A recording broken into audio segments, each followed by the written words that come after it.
the very rare and elusive pumpkin pie cake. Let's see what's cooking. It's time for yoyomax12. Hello everyone, this one was all over Facebook, so I thought I'd give it a try because it sounded interesting. Starting off with 2.5 cups of all-purpose flour, adding to that 2 teaspoons of baking powder and a teaspoon of salt, stirring that together and setting that aside. And now in a large bowl, add in 1 cup of butter. My butter was a bit on the cool side, so I cut it up into pieces to try to make it warm up faster. And I beat it together with 1.5 cups of granulated sugar until it was light and fluffy. And then I beat in 3 eggs, one at a time. And if you'll notice, the eggs were very strange. The yolks were the palest yolks I've ever seen in my life, but they tasted like regular eggs. Blended that in and then stirred in 2 teaspoons of vanilla extract. Now you're going to add in the dry ingredients I prepared at the start of the video along with 1 cup of milk. And you're going to add them alternately, which means a little bit of dry ingredients, a little bit of milk, beating until you add in all of it and you get a nice thick batter. Now set that aside. We're making the pumpkin pie part. 1 cup of brown sugar, 1/2 cup of evaporated milk, and 1/2 cup of heavy cream, as well as 3 eggs,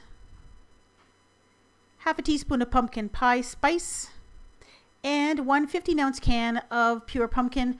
Our pumpkin comes in 14-ounce cans, but I don't think that made any difference whatsoever. You can also add in a 1/4 teaspoon of salt. And you're going to whisk those things together until smooth. And then we're ready to put it in the pan. That's a 9 by 13 inch pan that I well greased.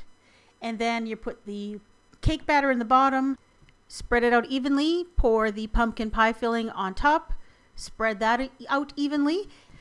And then you're going to bake this at 350 degrees for about 70 to 85 minutes. That's a really long time. I'm just showing you while it's baking, you can see the edges start to come up around. The cake kind of pops up around the edges. That's my Italian pot roast on the left. Bake it until it's no longer jiggly in the center. You can see the cake gets quite dark on the edges because it's baked for so long. And you can sprinkle on some powdered sugar if you want before serving. This is what it looks like when you cut it. This is an edge piece. You can see the pumpkin pie filling is kind of thick along the edge and then it gets thin in the middle. This is a centerpiece. Layer of pumpkin, layer of cake. The pumpkin pie part is really good. Tastes like pumpkin pie. The cake, however, is a very, very plain white cake or yellow cake, whatever you want to call it. Very plain. And it's actually a little on the dry side because it's baked for so long. So it's kind of an interesting novelty. Not one that I would make again because there's other great pumpkin recipes out there. And I think I would just prefer straight old pumpkin pie to this. Now, if you want another great pumpkin recipe, and this one I actually really, really liked, is this sugar and spice ribbon pumpkin loaf.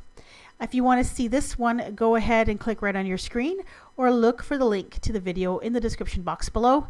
And I also have a pumpkin-based treats playlist. All you have to do is do the same thing. Click on your screen, look for the link if you want to see these other videos. Thanks for watching.